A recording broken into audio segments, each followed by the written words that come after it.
allez, on va entrer dans le vif du sujet avec la vision des acteurs du BTP qui expérimentent le réemploi. On va voir à travers plusieurs témoignages comment ça se passe, les chantiers tests, les enjeux, l'approche technique et architecturale, l'organisation et éventuellement les freins. Donc j'invite à me rejoindre sur scène Madame Odile Batser et Messieurs Benjamin Fiquet et Valère Popelin-Huchard. Je vous en prie, venez me rejoindre. Vous pouvez enlever votre masque, vous pouvez respirer un petit peu. Je vous en prie, oui, où vous voulez. Monsieur à côté, comme ça on va faire un homme, une femme, vous voyez, on a la possibilité de le faire, donc c'est parfait. Voilà, donc vous avez chacun votre micro, donc je vais vous présenter à mes côtés Valère Popelin-Huchard, vous êtes directeur technique de Goyer, leader français de la façade aluminium et verre, je ne me trompe pas, ou je me trompe un petit peu? Sur le tertiaire. Sur le tertiaire, voilà, il vaut mieux quand même le préciser, c'est important. Alors vous allez évidemment parler concrètement de ce que vous faites. Odile Batser, merci d'être avec nous, directrice de la gestion immobilière et de la RSE de la Société de la Tour Eiffel. Quelques mots peut-être pour aller présenter la Société de la Tour Eiffel. Alors la Société de la Tour Eiffel, c'est la 5e foncière de bureaux tertiaires. On représente 1,8 milliard d'actifs, 650 000 m² et à peu près 600 locataires, 80% en Grand Paris et 20% en région. Merci à vous déjà pour cette introduction. Puis après, on va voir concrètement ce que représente le réemploi pour vous. Et puis Benjamin Fiquet, bonjour, qui est directeur propreté et exploitation chez ICAD. Vous voulez ajouter un petit complément à cette présentation ? Non, il faut dire qu'ICAD est un opérateur immobilier de plein exercice, à la fois foncière du bureau, notamment dans le Grand Paris et les grandes métropoles régionales, foncière de santé, des premières d'Europe, et promoteur, donc une opération de promotion résidentielle avec à peu près 7000 logements par an en production et des actifs en santé également et en immobilier d'entreprise. Alors on le voit sur le programme qui s'affiche dans un instant parce que vous avez un point commun, c'est que vous travaillez, on va dire, avec Mobius et donc on aura un témoignage en vidéo de son fondateur sur un chantier en particulier, vous pourrez commenter évidemment. Et en introduction, on s'est quand même dit que c'était important de, là encore, un peu plus expliquer aussi le contexte, voir les différents types de réemploi. On lui a posé la question à Didier Michel, le président du CEDRE, c'est de savoir aussi si ce n'est pas encore un petit peu difficile pour les acteurs. Donc on va le découvrir à présent en images et vous pourrez évidemment commenter tout ça lors de la table ronde. Voilà le témoignage vidéo de Didier Michel, le président du CEDRE.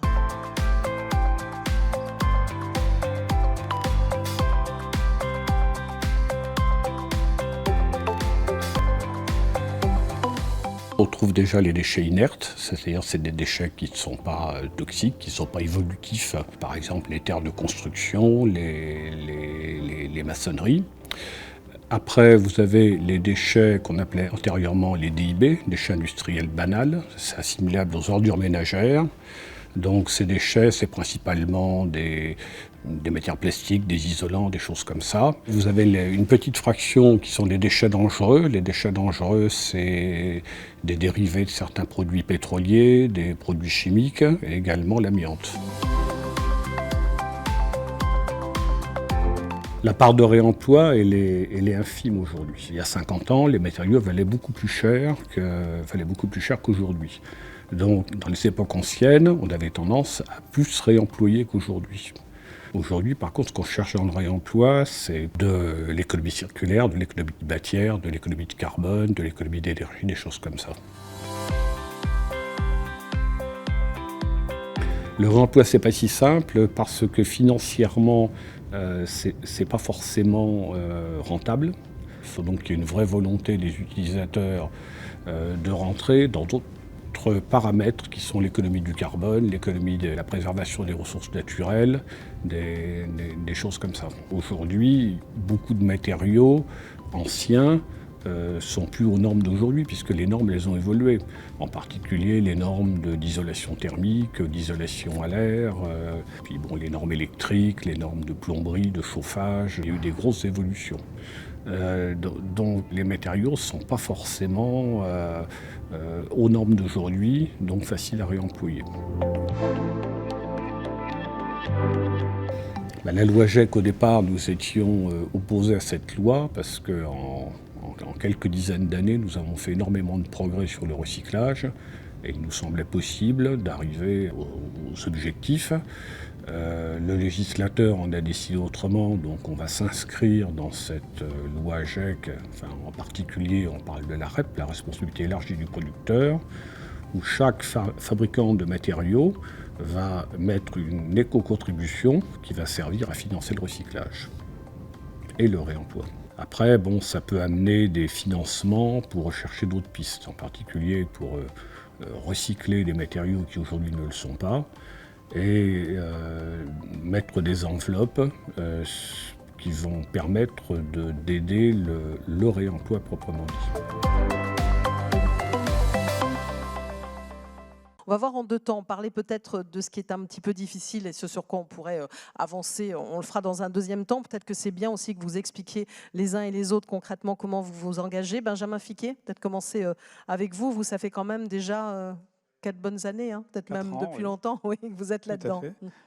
Tout d'abord, vous remercier. C'est vrai que pour toute notre filière, il s'agit de prendre un virage en accélérant, ce qui n'est pas évident. Et la seule manière de bien le prendre, c'est de contrebraquer, ce qui est contre-intuitif, c'est-à-dire de faire différemment que ce qu'on faisait avant. Et donc, on tourne le volant de l'autre côté et on passe à l'économie circulaire. Et je crois que c'est tout à fait salutaire pour prendre le virage et ça être en sortie de virage accéléré pour notre génération. Donc, vous remercier pour cette mobilisation. Vous remercier également de mettre le terme réemploi de manière claire et transparente sur la table. Et que ce ne soit pas noyé dans une économie circulaire, mais de traiter très clairement du sujet. On l'a traité chez ICAD depuis 5 ans. Il y a 5 ans, avec le groupe Aegis et Sébastien Duprat, qui intervient tout à l'heure. Voilà, exactement. Il va venir sur la deuxième table ronde. Voilà. Et donc, on a décidé d'investir et de montrer notre intuition que cette économie est une réponse à nos enjeux de notre temps, notre conviction dans l'économie circulaire comme véritable économie, en investissant dans la société Cycle Up qui fête son 4e anniversaire pour effectivement accélérer la transition, accélérer la montée en confiance des acteurs dans une économie circulaire. Et cette confiance, elle naît de la transparence. Ce n'est pas une économie qui pourra se fonder si elle est faite de traiter de manière opaque et occulte, comme on sait si bien le faire. Il faut qu'elle soit transparente. Et cette confiance-là, elle doit se traiter justement, et c'est une des vertus du numérique, c'est qu'elle apporte de la transparence dans tous les systèmes. Et apporter de la transparence, ça transperce nos business models actuels, ça transperce nos manières de faire et nos méthodes. Et donc cette transparence, elle est aujourd'hui traitée à l'occasion de ce colloque. Donc Cycle Up est une première réalisation. Et donc quand on évoquait également le volet, dans le propos, je me permets de réagir, il y a beaucoup de termes ou un lexique qu'il faudrait réinventer. J'entends des termes anciens, des terres, plein de mots qui font très peur. Non, nous, on le vit plutôt avec enthousiasme. L'enthousiasme est ce qui fait bouger les lignes. Et l'enthousiasme, on le concrétise dans des actions extrêmement concrètes, mais j'y reviendrai ensuite. Oui, évidemment, des actions concrètes. Et alors, vous avez aussi un point commun, on va dire, avec votre voisine. Vous avez adhéré au booster du réemploi. Juste un mot pour dire ce que ça représente, et puis après, je passerai la parole à Odile Baster. Alors, le booster du réemploi, c'est aussi une manière de faire un petit peu différente. Il y a quelques années, on était tous avec attention sur les startups, mais ça ne suffit pas. Il faut qu'on puisse, nous, acteurs et filières, maîtres d'ouvrage, aider de manière plus active cet écosystème naissant à émerger, à croître avec une vigueur bien plus importante. Et donc, les maîtres d'ouvrage se sont réunis autour d'un booster pour partager les méthodes, partager les outils, partager pas simplement des intuitions, des convictions, partager des expériences et accélérer notre retour d'expérience, partager nos méthodes dans nos cahiers des charges, nos DCE et autres, et encourager cette filière à progresser. Et donc c'est l'idée du booster, de transformation des marchés. Et la transformation des marchés, ça nécessite aussi, entre nous, une manière de travailler différente, avec Odile, avec nos pairs. On n'a pas trop l'habitude de se retrouver dans des groupes de travail comme ça en transparence, mais on le fait avec un enthousiasme débordant et un impact qui est tout à fait réel pour un écosystème qui nécessite d'avoir pas simplement des bonnes fées autour de son berceau, mais une attention économique forte. Alors justement, je vais vous faire réagir, Odile Batser. En fait, le booster du réemploi est né du constat qu'on a tous fait, effectivement, que la faculté de mettre à disposition des matériaux de réemploi était finalement chose assez aisée. Et effectivement, Cycle Up, Bacacia, d'autres acteurs intervenaient et venaient pour libérer nos locaux en cours de rénovation de certains matériaux. On a très vite été arrêté par des problématiques de délai, des problématiques de commercialisation, parce que quand vous avez une entreprise qui est venue récupérer des luminaires et que vous faites visiter les locaux avec des fils électriques qui pendouillent du plafond, c'est un peu moins... la probabilité de chance de louer est quand même un petit peu moins grande. Il y avait des problèmes aussi de stockage, des problèmes de... Donc, il y avait une disponibilité, mais finalement, il n'y avait pas de demande en face, ou en tout cas, elle n'était pas organisée. En règle générale, on avait comme repreneurs des petits artisans ou des petits maîtres d'ouvrage. Le booster du réemploi, ça a été à l'initiative de Groupama et de l'IFPEB et avec l'aide de A4MT, a été de justement organiser cette demande et pour ça faire appel à des grands maîtres d'ouvrage de façon à massifier au maximum la demande. Et les maîtres d'ouvrage, c'était 30 maîtres d'ouvrage, mais pas seulement immobilier, ça peut être Orange, SNCF, et puis bien sûr des grands acteurs de l'immobilier comme Gessina ou d'autres. Et à vous écouter, alors c'était pas si simple. Vous étiez très enthousiaste tout à l'heure, c'est quand même pas si simple que ça, non? Non, c'est pas simple. Ça n'empêche pas qu'on puisse rester enthousiaste. Voilà, en fait, enthousiaste. Oui, vous pouvez commenter. Non, mais on ne peut pas s'arrêter à dire que ce n'est pas simple. Oui, bien sûr. Non, mais c'est parce que je rebondis aussi sur ce que disait tout à l'heure. L'enthousiasme, c'est un moteur extrêmement puissant. Ouais. Et l'enthousiasme, il est un des facteurs de succès de la transition. Et cet enthousiasme, il doit se cultiver par des retours d'expérience, des succès, des réussites, féliciter et honorer des sociétés, des start-up qui créent une économie sur le sujet, qui ont un impact environnemental, certes, mais aussi un impact économique et social avec l'emploi créé. On va entendre Noé, c'est-à-dire l'emploi créé et l'impact sur le territoire, c'est une économie locale. Et cette économie locale, elle est fondamentale pour justement éviter cette fracture sociale. Donc l'enthousiasme, c'est un facteur de succès. Alors après, il y a la régulation, ça c'est moins drôle, mais il faut en passer par là. Et la régulation, elle va entériner des pratiques positives. Après, on peut travailler sur la peur. La peur ne fait pas avancer grand monde.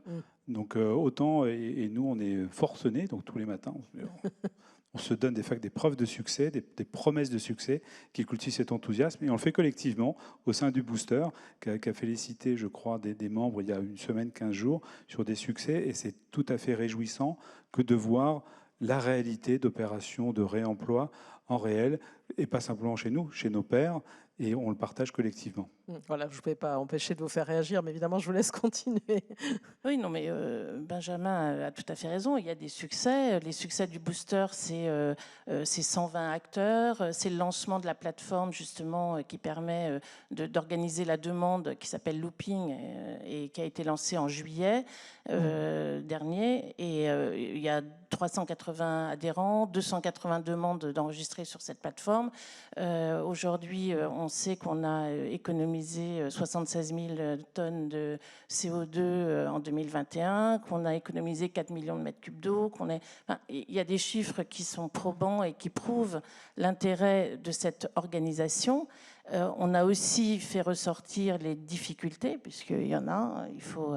Et ça, justement, en prendre conscience nous permet de mettre en place les améliorations nécessaires, notamment, par exemple, on sait qu'il y a un problème de stockage, un problème de transport. Il n'est pas question d'avoir plus d'émissions de gaz à effet de serre en transport qu'en fabrication des produits. Donc, on va diffuser le booster en région, de façon à avoir des temps des allers-retours plus courts.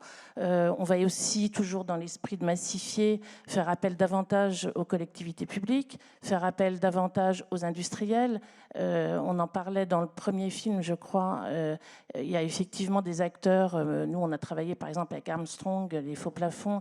Ils venaient récupérer les faux plafonds qu'on déposait pour les réincorporer dans leur chaîne de fabrication et dans leur pâte de nouveaux faux plafonds. Donc, les industriels aussi se mobilisent. Hein, et donc, le booster, c'est cette prise de conscience des grands acteurs et le souhait d'utiliser cette force de frappe qu'on peut. Alors nous, on est petits dans la Tour Eiffel par rapport à tous ces grands acteurs, mais utiliser cette force de frappe pour permettre de faire bouger les choses. C'est ça qui est intéressant, justement, vous êtes plus petit, mais vous pouvez vous appuyer aussi sur la force de frappe des autres plus gros, si on peut dire. Alors peut-être un commentaire à tout ce qui a déjà été dit, puis dire aussi ce que ça représente chez vous, chez Goyer, le réemploi, Valère Poplin-Huchard. Alors le réemploi chez nous, c'est une affaire qui a commencé il n'y a pas si longtemps que ça, mais c'est une affaire très positive. En tout cas, notre expérience actuelle est très positive.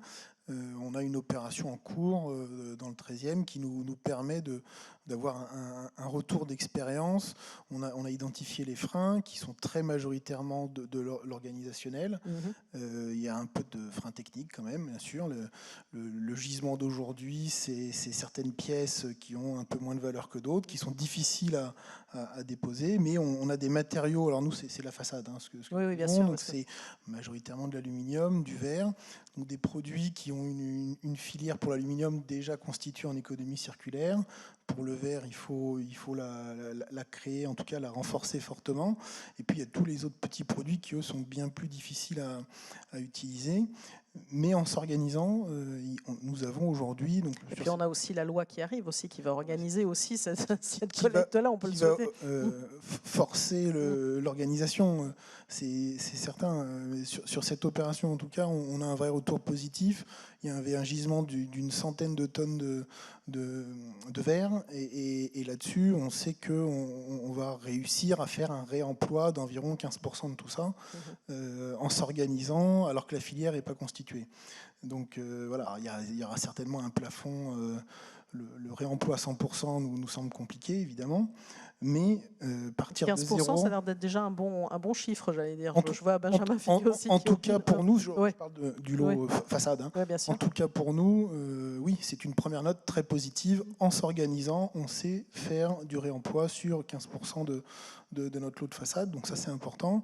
Alors attention, c'est vrai que le terme réemploi, vous avez bien fait de nous montrer la vidéo. Il y a une différence entre le réemploi et la réutilisation. La façade en elle-même, 20 ans après, 40 ans après, les standards ne sont pas forcément les mêmes. Donc c'est en réemploi strict, c'est compliqué, mais en réemploi ou réutilisation, là on y arrive forcément. Exactement. Et donc, je vous ferai commenter, mais on va aussi, vous allez donner quelques exemples encore plus concrets de ce que vous faites. Mais je vous propose justement, puisque je disais que vous aviez ce point commun de travailler avec Mobius, on va arriver des nouveaux acteurs aussi qui aident et qui accompagnent dans ces démarches-là. Et donc, on est allé interroger son fondateur, Noé Bache, sur en particulier un chantier, Pantin-Canal. On verra comment, au niveau du sol, ça peut se passer aussi. On parle de plein de choses en termes de réemploi. On voit ça tout de suite en images.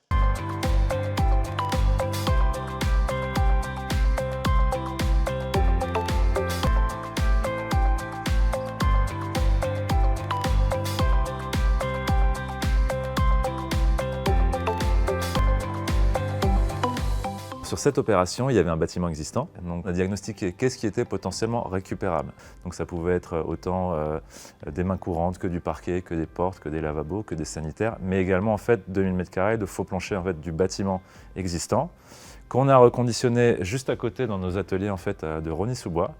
Et après, on a fait venir depuis des opérations en fait partout dans l'Île-de-France du faux plancher qui est intégré en fait ici aujourd'hui sous nos pieds.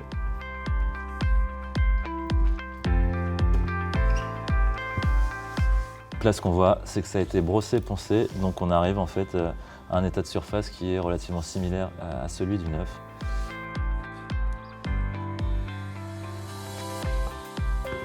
Les difficultés globalement qu'on rencontre sur le réemploi de faux planchers, il y a la difficulté du sourcing, donc il faut en permanence en fait chercher des opérations partout en France pour récupérer du faux plancher technique. Il y a également donc les difficultés aujourd'hui qu'on a surmontées sur le process de reconditionnement, d'assurance bien sûr, mais qu'on a rempli justement avec la décennale qui nous est fournie par SMA BTP. Il y a aussi un gros travail qui est fait avec l'entreprise Générale Bouygues Construction, qui est de se dire en fait le réemploi veut dire hétérogénéité. Sur 9 niveaux en fait, de bâtiments de bureaux, c'est très difficile d'avoir le même matériau. Donc ça veut dire que d'un étage à l'autre, il faut accepter qu'il y ait des différences de finition, qu'on n'est pas exactement en fait, sur le même type de matériaux. Aujourd'hui, le réemploi, c'est beaucoup d'envie dans un premier temps. Il y a beaucoup d'acteurs en fait, comme nous, que ce soit dans le conseil, un peu moins dans l'industrie. Il y a beaucoup de maîtrises d'ouvrage qui s'y intéressent, mais un réel manque, je pense, de reconditionner en fait, d'industriels du réemploi. Et donc c'est un peu ce qu'on attend des gens autour de nous, c'est de se mettre à industrialiser des matériaux comme nous on le fait sur le faux plancher, que ce soit sur les lavabos, sur les portes, sur le faux plafond. La loi GEC, elle a 7 positifs qu'elle va imposer le diagnostic produits, équipements, matériaux, déchets. Donc les maîtrises d'ouvrage vont être obligées de connaître en fait, quels sont les matériaux qu'elles ont à disposition pour mettre en place en fait, un schéma directeur, qu'est-ce qu'on garde, qu'est-ce qu'on donne, qu'est-ce qu'on vend. Donc possiblement plus de sources identifiées pour nous. En revanche, le risque qu'il y a et la peur qu'on pourra avoir, c'est de faciliter justement le recyclage, c'est de passer directement en fait, à la phase recyclage avant de se poser la question du réemploi. N'oublions pas que le réemploi, c'est le meilleur moyen en fait, d'éviter des déchets et d'éviter en fait, des émissions carbone. Là où le recyclage, il va falloir rajouter de la matière ou en tout cas utiliser de l'énergie pour recycler en fait, ces matériaux de base. Je suis fan. Je suis fan et c'est vrai je partage beaucoup de points qu'a évoqué Noé. On avait travaillé Noé sur la construction de l'immeuble Pulse, qui est une place du Front Populaire, qui est aujourd'hui occupée par un grand utilisateur, Paris 2024, dans lequel on a déployé 20 000 m² de faux planchers avec Noé. Ce qui a permis la création de 3 emplois, qui a permis de lancer la structure, de faire les investissements et de porter les investissements. Donc on l'a fait de manière très enthousiaste, mais on n'est pas un enthousiasme BA, c'est-à-dire qu'on a été extrêmement concret dans la mise en place de la pause et autres. L'hétérogénéité, et il donne une piste, une solution que l'on a, c'est les notices d'hétérogénéité dans les contrats de conception, c'est-à-dire comment on accepte quelque part de ne pas avoir les mêmes sanitaires sur tous les étages, pas les mêmes formes de plancher. Et sur Pulse, je dois dire qu'il y en a quelques-uns, ça se voit à l'œil nu. Donc cette hétérogénéité... Et ça, c'est pas gênant, ça peut être tout à fait accepté. C'est pas gênant. On l'a fait ensuite dans les travaux preneurs, d'accepter d'avoir, on a fait 15 000 m² de moquettes issues du réemploi avec les partenaires de Orac qui font la remise en état et qui industrialisent la remise en état à l'état neuf. Et d'accepter d'avoir des plateaux de 2000 m² de couleurs ou de teintes différentes, ça s'accepte. Il faut juste poser la question. Ça s'accepte aussi que d'avoir une hétérogénéité dans des lisses des garde-corps. Entre le 6e étage et le 1er étage, c'est rond au début, c'est plat à la fin. C'est pas grave, il faut juste poser la question et l'accepter. Et ces notices d'hétérogénéité, ces acceptations par le maître d'ouvrage et le preneur sont tout à fait gérables, adressables, pour peu que ce soit anticipé et pas subi. C'est-à-dire que ce n'est pas quelque chose qui doit être subi et que de manière inexorable, moi j'ai horreur quand je vais quelque part où on me dit « Ah, c'est sale, c'est du réemploi ». Non, ce n'est pas une fatalité. Le réemploi, ça ne se voit pas. On vient d'équiper Fresque, qui est un bâtiment à Issy-les-Moulineaux, par Paris Campus Santé, qui va être inauguré très prochainement. C'est 1800 mètres linéaires de cloisons qu'on a mis, 700 mètres linéaires qui viennent du bâtiment éco de la Défense, qu'on a démonté avec un industriel. C'est encore une clé de la réponse, industrialisé, stocké pendant un mois, pour massifier, qu'on a stocké pendant un mois et qu'on redéploie. L'industriel, c'est Clestra. Je peux vous dire, vous ne voyez pas la différence. Il n'y a aucune différence. Et la bonne nouvelle, elle est là, c'est que le réemploi n'est pas une économie comme il y a 15 ans, magnifiée de l'architecture. Non, c'est quelque chose qui ne se voit pas, qui est introduit dans des processus industriels, dans lequel l'industriel peut y trouver des compléments de valeur et des gisements de création de valeur par les compléments de conseil qu'il peut trouver. Et pour nous, économiquement, il évoquait Noé, les surcoûts induits par le dépose, le colisage, la logistique, qui sont des enjeux sur lesquels on doit traiter, finalement, ils se régulent de manière industrielle par l'économie faite sur les matériaux. Les cloisons qu'on a démontées, on ne les a pas rachetées. Et l'autre bonne nouvelle, c'est qu'en plus, je redonne un espoir de durée de vie complémentaire. J'y reviendrai tout à l'heure, mais en traitement comptable, c'est pas tout à fait la même histoire. Alors, vous pourrez en glisser un mot aussi, parce que je vois le temps qui file, évidemment, à la vitesse de l'éclair. Mais Odile Batser, vous pouvez évidemment commenter, et puis je passerai aussi la parole à Valère, je vous en prie. Oui, je pense que ce que vient de dire Benjamin est très important. Dans l'économie circulaire, il faut bien comprendre qu'on est win-win, on gagne deux fois. On gagne parce qu'on ne brûle pas ou on n'enfouit pas, donc il y a déjà cette économie de carbone à ce moment-là. Et ensuite, on ne ponctionne pas les ressources naturelles de la Terre pour reproduire un produit similaire. Donc il y a vraiment cette double effet qui est très porteur.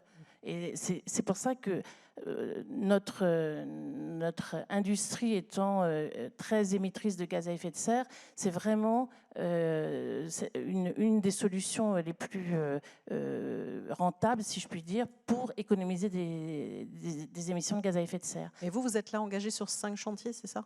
Nous sommes, alors, je l'entends. tout adhérent du booster s'engage sur 5 chantiers. D'accord. Nous sommes engagés sur 3 chantiers vraiment de rénovation lourde, dont 2 qui sont actuellement en cours d'instruction de permis de construire. Donc c'est un petit peu trop tôt pour faire partager une expérience à ce propos, si ce n'est que tout est en route pour justement porter un projet booster. Et puis 2 petits chantiers qui étaient plus des petits chantiers de rénovation. Et c'est là où on est confronté quelquefois à la pression de la commercialisation et où on n'a pas le temps de mettre en place vraiment la démarche d'économie circulaire parce que le temps presse. Ça, c'est un des plus... Il y a l'assurance, Mobius en a parlé, mais il y a également ces sujets de délai qui peuvent être un frein, malheureusement. Bon, on va en parler en particulier aussi sur une table ronde de cette question d'assurance. Valère Popelin, Huchard? Oui, bien sûr. Alors, le sujet de l'assurance qu'en est un, notamment Mobius a pu le résoudre en faisant des tests. Bon. Donc nous, pourquoi pas, hein, nous aussi, on pourrait faire des tests, mais il y a d'autres freins qui peuvent quand même nous orienter ou nous contraindre. Il y a aussi un frein de la filière qui est que c'est 2 mondes un peu différents, le monde du réemploi aujourd'hui du vitrage et de l'aluminium et le monde de nos façades.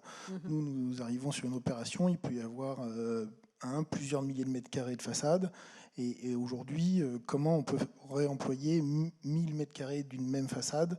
La filière n'existe pas vraiment. Par contre, travailler avec une multitude de petites entreprises intervenants qui peuvent venir récupérer les produits sur chantier et les réemployer. Ça, c'est ce que nous faisons aujourd'hui. Ça peut fonctionner et c'est ce qui fait une partie de la limite dans... Oui, c'est-à-dire de ne pas avoir une démultiplication de petits acteurs, mais vraiment de passer à la vitesse supérieure en massifiant. C'est ça. Et donc, passer à cette vitesse supérieure, ça sous-entendra quand même de réfléchir à certaines contraintes, certains standards qu'il faudra pouvoir peut-être aménager pour atteindre cette massification. Donc c'est vrai que c'est un vrai travail du quotidien finalement pour ce réemploi et aussi pour le gisement que nous créons dans les décennies à venir. C'est que ce que nous mettons en œuvre aujourd'hui, il faut aussi le réfléchir sous l'aspect de la déconstruction facilitée. Et ça, c'est une contrainte qui doit aussi porter des réflexions, des aménagements au quotidien. Alors, vous donniez un exemple d'un chantier, vous en avez d'autres en cours comme ça en termes de réemploi ou c'est le seul pour le moment? Pour l'instant, c'est le seul, mais vous envisagez bien d'aller plus loin. Nous souhaiterions en faire beaucoup d'autres. Et on peut se poser la question aussi que je peux poser aux 3 d'ailleurs, de se demander si ça change aussi quelque chose dans votre métier, votre façon de faire, j'allais dire, le réemploi. Tout à fait. Rien qu'au quotidien sur le chantier, il y a un véritable enjeu d'organisation. Donc il y a un savoir-faire déjà de la dépose qui doit être soignée, sélective. Donc évidemment, le menuisier qui pose la façade, il sait la déposer sans la casser, ou en tout cas le moins possible. Ça, c'est un véritable enjeu de savoir-faire. Et une fois qu'on a réussi à déposer sans casser, il y a toute une organisation de logistique, de palettisation pour amener à bon port toutes ces matières sans les abîmer. En recyclage comme en réemploi, c'est primordial. D'accord. Donc est-ce que ça demande du monde en plus? Oui. Si je laisse entendre, oui. Du monde, du temps. Du temps, oui. Des camions en plus. Oui, alors ça, c'est une autre aussi problématique pour dresser le bilan carbone total de l'histoire. Généralement, hein, nous, nos émissions carbone, c'est très au premier ordre, c'est la fabrication industrielle. D'accord. Je rejoindrai Odile là-dessus. Tout ce qui est réemploi, c'est d'une efficacité incroyable pour réduire les émissions carbone. Bien sûr. Donc les quelques camions en plus, c'est pas grave. Voilà, ça fait un bon équilibre. Odile Basser, vous voulez commenter, puis parler aussi, voilà, la question commune aussi sur la façon de travailler, si ça vous... Justement, en fait, je pense qu'il y a quelque chose de très important, c'est la formation. Il faut vraiment aujourd'hui, il y a un tissu de petites entreprises qui travaillent beaucoup dans l'économie circulaire. Il faudrait davantage former et davantage créer du savoir-faire. Et ça, je pense que c'est un premier point très important. L'autre sujet, c'est effectivement, ça change nos métiers. Aujourd'hui, l'organisation d'un chantier n'est pas faite pour intégrer l'économie circulaire, c'est très clair. Donc, il faut vraiment reprocesser l'organisation d'un chantier, l'instruction d'un permis de construire, toute la maîtrise d'œuvre, etc., pour tenir compte de ça. Et ça, c'est volontariste. C'est vraiment, il faut avoir la volonté de le faire il faut que toute l'équipe, qui d'ailleurs gagne en cohésion dans cette action, soit partante.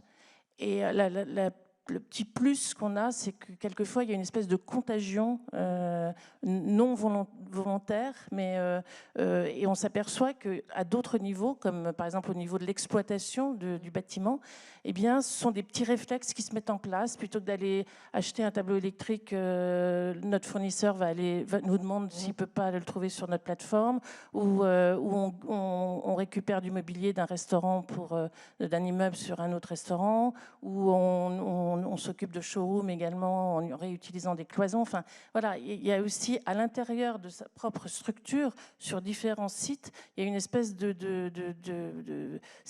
d'activité vertueuse qui se met en place, en fait. Benjamin Fiquet, vous voulez commenter ?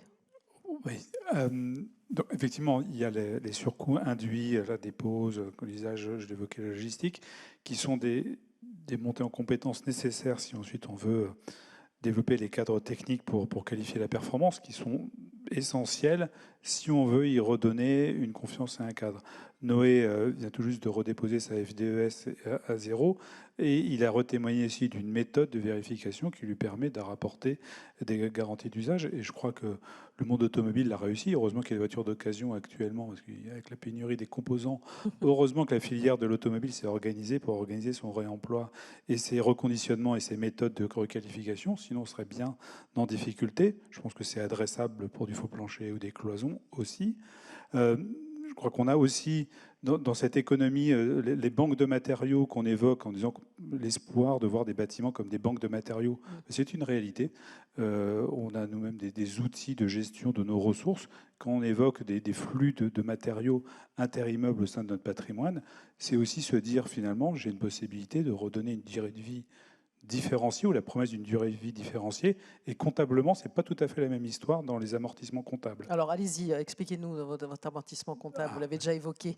C'est énorme. Vous avez fait un suspense autour de ça. Non, pas un suspense, c'est qu'on dit dès le départ qu'une cloison, ça a une durée de vie de 6 ans, puis on dit c'est 6 ans, et puis terminé. Puis au bout de 6 ans, vous dites write-off, je mets tout à la benne. En fait, la valeur, elle n'est pas de 6 ans. Si vous êtes capable de redonner par des garanties, par des assurances, des méthodes, de dire que votre cloison, elle est valable 20 ans, ce n'est pas le même traitement comptable. On peut avoir des amortissements différenciés ou des reprises de provisions qui sont différentes. Donc on a aussi dans l'approche que l'on fait dans nos traitements, de manière inexorable, on fait un traitement comme quoi tout doit être à la benne dans 6 ans. Ou dans X années, selon le PMCB, enfin les produits matériaux de construction du bâtiment. Tout est réglé. Non, il faut dérégler tout ça. C'est-à-dire que c'est pas inexorable que de se dire qu'une dalle de faux plancher peut avoir une durée de vie au-delà des 5 ans dans lequel elle est prévue dans son amortissement. C'est pas vrai.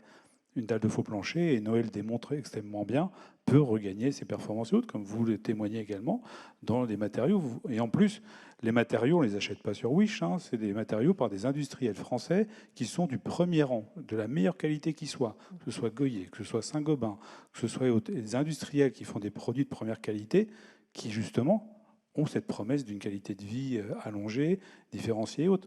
Et donc, on est bien pour travailler avec les industriels. Je me réjouis que Goyer soit présent, mais que les autres acteurs industriels se mobilisent pour justement témoigner de la qualité qu'ils ont dans leur fabrication de produits, de matériaux, qui a une durée de vie au-delà de la durée de vie qu'on leur promet dans nos traitements comptables. C'est ça l'histoire. Alors on le voit, il y a des acteurs engagés comme vous qui se sont lancés avec enthousiasme, j'ai bien compris. On l'a bien dit aussi dans la vidéo tout à l'heure, la part du réemploi elle est encore infime. Donc on peut se dire, vous avez déjà parlé évidemment d'aller vers la massification, l'industrialisation. Ça pourrait être quoi les clés pour passer à une vitesse supérieure? Allez-y, continuez. Vous avez le micro. Non, je crois que les outils comptables, enfin l'industrialisation, on en a parlé. Je pense que les clés, on le voit bien même pour la satisfaction de la prochaine RE, des réflexions qui sont portées sur la préfiguration, la préfabrication ou la construction ex situ vont être des clés dans l'intelligence constructive de mettre en place des matériaux différents. La préfabrication, c'est l'approche de travailler de manière modulable, et donc on est un petit peu pareil. De quelle manière chaque module va pouvoir bénéficier d'une garantie, et c'est la mise en œuvre qui va être délicate. Et pour la mise en œuvre de matériaux, que ce soit des matériaux neufs ou des matériaux des enduits, ou que sais-je encore, qui soient faites dans les qualités qui permettent de satisfaire à son performantiel, il va y avoir une formation. Et la préfabrication, l'approche qu'on a sur la modularité des bâtiments va permettre de faire des gains de productivité qu'on n'a jamais fait, en tout cas dans notre filière. D'autres filières ont fait des gains de productivité de l'ordre de 200-300%. Je crois qu'on en est assez loin et qu'il serait temps de s'y mettre. Et la bonne nouvelle, c'est qu'il y a beaucoup d'envie d'y aller, il y a beaucoup de solutions pour y aller et qui ne sont pas hors de portée. Allez-y. Oui, je pense que le Graal, c'est l'éco-conception, c'est-à-dire c'est quand on construira les différents matériaux et équipements en prévoyant déjà la démontabilité et la récupération. Valère Poplin-Huchard, il y a déjà beaucoup de choses qui ont été dites. Vous n'avez pas grand-chose à rajouter. Vous savez déjà. Non, mais la massification, c'est une filière qui fonctionne. Et d'ici là, nous sommes prêts, il y en a d'autres. Il faut accéder au gisement, il faut s'organiser. Le premier frein, c'est d'abord notre organisation. Donc dès qu'on se fixe les objectifs, on peut y arriver. On va y arriver. Alors, il y a peut-être des questions dans la salle et aussi de ceux qui nous suivent aussi en ligne, mais on voulait aussi apporter un autre témoignage dont j'invite, c'est simple, à de la place, Julien Brisbourg, vous pouvez venir sur scène directement pour montrer. C'est pas la peine de garder le micro, Alexandre, parce qu'il y a d'autres micros sur scène, ça sera plus simple pour vous pour récupérer les questions. Je vous en prie, venez vous installer. Parce qu'on monte, il y a des acteurs engagés, il y a vous également. Donc vous êtes, si je ne me trompe pas, référent construction bois et biosourcé de Bouygues Immobilier, c'est ça? Oui, avec voilà, c'est ça. un petit taux de casquette sur tout ce qui est bas carbone. Ouais, tout à fait. Et donc, aussi engagé dans le booster du réemploi. Voilà, pourquoi vous êtes engagé en quelques mots aussi? Pourquoi? Parce qu'en fin de compte, pour nous, le réemploi fait partie d'une stratégie bas carbone. On est engagé, comme beaucoup d'entreprises, sur une trajectoire de diminution carbone d'environ 30% en 10 ans. Donc le réemploi est une arme pour réduire notre impact carbone sur les matériaux. Et on s'est inscrit naturellement dans le booster. Je crois que le mot a été cité au moins 5 fois, le booster du réemploi, pour justement partager, pour aller plus vite, plus loin. Et les retours d'expérience que nous on peut avoir, d'autres sont primordiaux à l'heure actuelle. Et donc vous-même, là, vous avez aussi des chantiers en cours. Donc aujourd'hui, on a 4 projets qui étaient lancés dans le booster du réemploi, donc, où on avait décidé de faire du réemploi. Donc on va en prendre un premier sur le logement. Donc là, on a été confronté à plutôt des PME locales qui n'étaient pas forcément armées, outillées pour le réemploi, par manque de temps à y consacrer, pas savoir franchement où aller chercher, où trouver, etc. Et puis une peur aussi de la qualité du matériau récupéré qui doivent se réapproprier. Donc pas simple.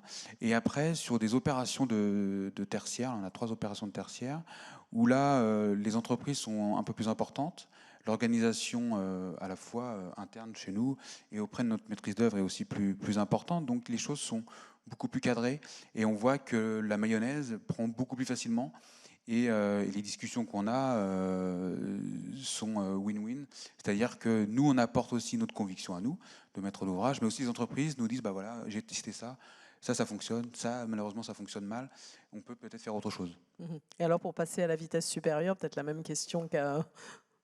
Moi, je Vos pense collègues. qu'il y a surtout un premier sujet d'acculturation et de formation de toute la chaîne de l'immobilier, du bâtiment, que ce soit donc chez les maîtres d'ouvrage, dans les différents métiers, mais les entreprises, les architectes, la maîtrise d'œuvre, tout le monde doit beaucoup plus être formé au sujet du réemploi. Alors, est-ce qu'il y a des questions déjà éventuellement dans la salle? On va vous passer un micro. Si vous le souhaitez, n'hésitez pas à lever la main.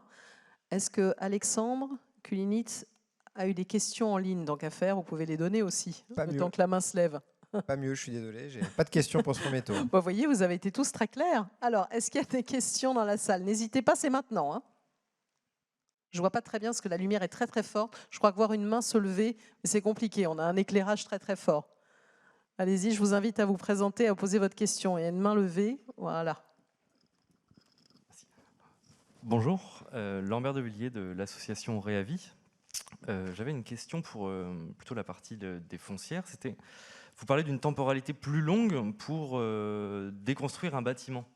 Comment est-ce que vous, en tant que maîtrise d'ouvrage, vous agissez pour augmenter la temporalité de la déconstruction ou avant la rénovation d'un bâtiment?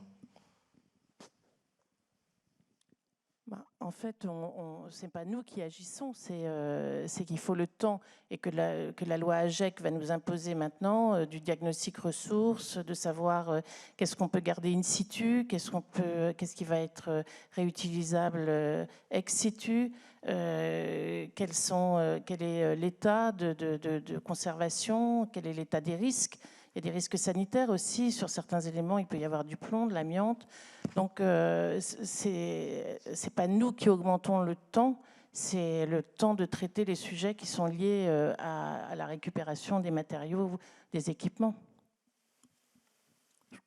Oui, je crois que les diagnostics ressources nous apportent aussi, par les outils que l'on a, de comprendre ce dont on dispose comme ressources, de choisir en conscience ce qu'on peut en faire et de décider.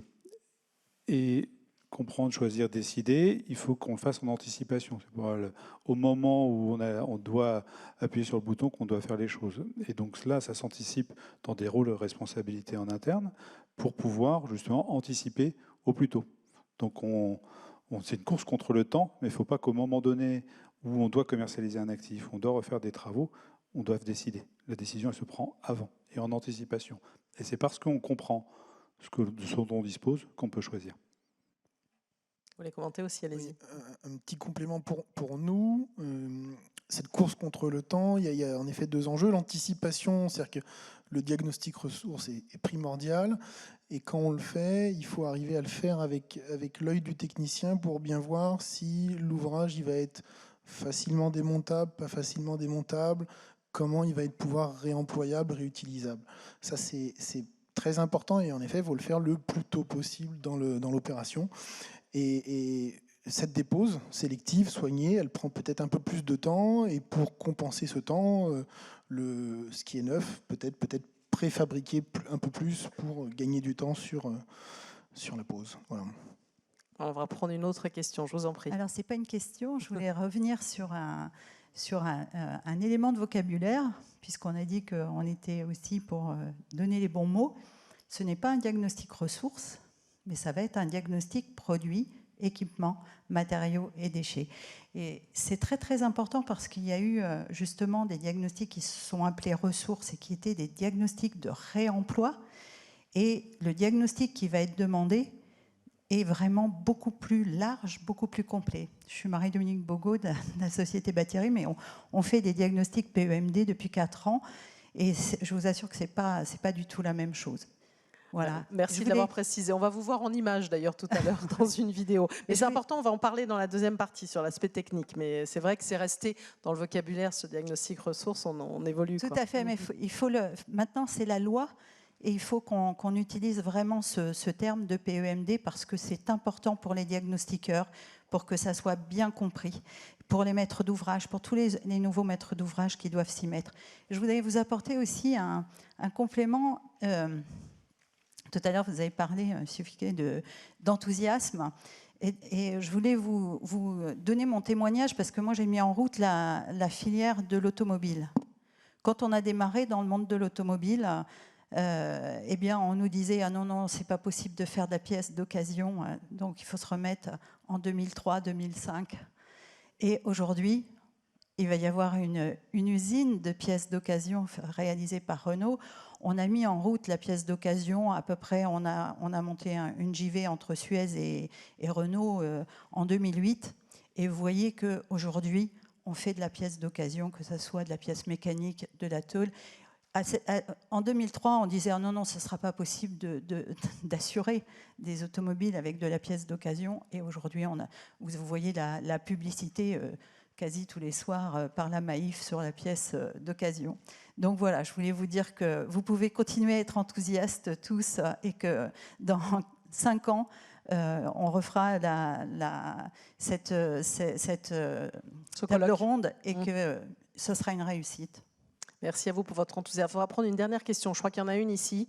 Je suis désolée parce que je vois le temps qui file et c'est très compliqué. Il y a beaucoup de tables rondes. Oui. Alors, où est-ce qu'est le micro? Ici. Alors, on va prendre les deux en même temps. Vous allez la poser, vous allez la poser aussi, monsieur. Comme ça, on va répondre et après, on va enchaîner. Je suis désolée, mais allez-y. Oui, Patrick Leblanc, Fédération du bâtiment des Hauts-de-France et administrateur d'un pôle de compétitivité sur la valorisation et le réemploi dans les Hauts-de-France. Moi, j'ai une question pour les membres du Booster. Est-ce que vous avez déjà identifié des matériaux et des matériels qui sont beaucoup plus compliqués à réemployer? Oui, parce que pour l'instant, on a parlé de choses assez inertes et pas d'autres typologies de matériaux. Donc, c'est principalement sur tout ce qui est équipement technique. Est-ce que pour vous avez identifié un frein? Et dans les exemples, vous parlez beaucoup de grosses réhabilitations ou rénovations. Est-ce que vous avez déjà fait des opérations en construction neuve avec des matériaux réemploi? Oui. Merci à vous. Alors juste, je vais prendre l'autre question aussi, comme ça on va faire un bloc pour faire en même temps la conclusion. Vous voyez ce que je veux dire? C'est formidable. Allez-y. Oui, merci. Bonjour, Franco Vorca de la Fédération des promoteurs immobiliers. Je voulais savoir si, dans vos expériences, comment vous organisez la traçabilité.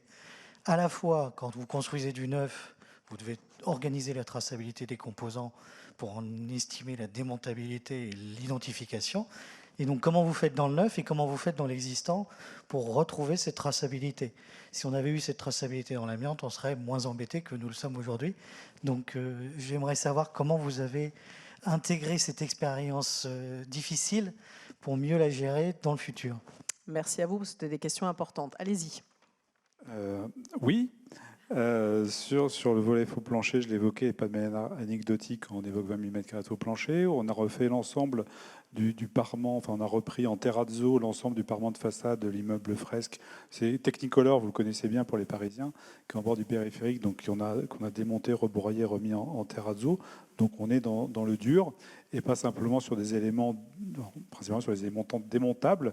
On n'a pas encore fait du sillage béton pour remettre en œuvre des briques béton, mais c'est un sujet sur lequel on travaille et qu'on peut travailler. Maintenant, les ATEX, ça va être sur un bâtiment. Après, la logique d'industrialisation des ATEX, c'est un autre débat. Mais on le fait sur des lots techniques qui ne sont pas exclusivement sur les lots techniques, effectivement, démontables. Pour la question de Franck, la bonne nouvelle, c'est le BIM.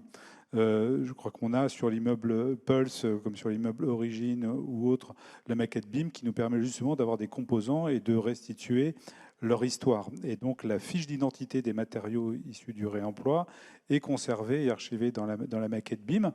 On a on doit progresser sur le sujet, documenter à l'aide de Noé, à l'aide des industriels, justement, cette documentation pour voir la provenance dans le cadre des méthodes et des cadres techniques que j'évoquais pour que la maquette BIM puisse nous donner cette transparence, nous apporter cette confiance dans la traçabilité des matériaux qui sont réemployés. Ça reste encore quelque chose de pas totalement satisfaisant pour l'heure. On doit progresser. Et notamment, c'est un des investissements qu'a fait Sébastien et CycleUp avec DataSolus sur l'identification sur le tag réemploi ou démontabilité ou réemployabilité dans les maquettes BIM. Et ça, leur qualification va nous permettre d'en avoir encore mieux. La banque des matériaux qu'on évoquait, elle est une réalité au sein de la maquette BIM. Allez-y, si vous voulez apporter une réponse. Non, nous n'avons pas d'expérience de construction, donc je pense ouais, que c'est différent. Voilà, évidemment. Si vous voulez ajouter, oui, allez-y, vous pouvez aussi. Ouais, juste pour. Ce qui va être compliqué, c'est les structures. C'est que si on commence à vouloir prendre des structures d'un bâtiment, les emmener dans un autre bâtiment neuf, on peut se retrouver avec des complexités à ce niveau-là. Le reste, il y a énormément. Quand on creuse le sujet et quand on regarde de près les matériaux, on s'aperçoit qu'il y a énormément de matériaux qui peuvent être mis en place. Si on se pose la question, hein, et moi j'avais découvert il y a quelques années, maintenant c'est énormément connu, mais le circouleur, c'est quand même quelque chose de très simple, quoi, en fin de compte. Et personne n'y avait pensé avant qu'ils récupèrent les pots de peinture vides, enfin les restes de peinture. Donc c'est très facile, mais on voit qu'il y a encore un peu de mal à le mettre en place par un manque de connaissances et de formation. Vous voulez ajouter, allez-y. Oui, un tout petit complément. Alors, nous, à notre échelle, parfois, nous n'avons pas l'information de ce que l'on récupère. Hein. On n'a pas l'historique forcément en détail. Donc ça, c'est compliqué à gérer. Mais avec la qualification des essais, toute une procédure ou des procédures à établir, nous, on arrive évidemment donc, à stocker l'information sur le BIM s'il faut et avoir la traçabilité de ce qui se passe après nous. Pour le recyclage comme pour le réemploi, nous le faisons, nous savons parfaitement où vont tous les composants que nous déposons. Voilà. Merci pour cette précision. Alors, c'est vrai qu'on pourrait discuter pendant longtemps de ce sujet, mais c'est important d'avoir votre vision. Mais comme je vous dis, on a une après-midi très dense et on va enchaîner justement sur les aspects techniques, revenir sur le diagnostic dont vous parlez. On peut vous remercier en tout cas, tous les quatre, d'être venus sur scène pour cette première table ronde. Oui, allez-y, vous voulez dire un mot? Non, remercie encore une fois la SMA BTP. C'est vrai qu'on veut être acteur, et être acteur, c'est être moteur. Et je crois que la SMA BTP, en consacrant un colloque au réemploi, prouve bien qu'il veut être moteur sur le sujet. Donc merci à vous. Merci à vous aussi.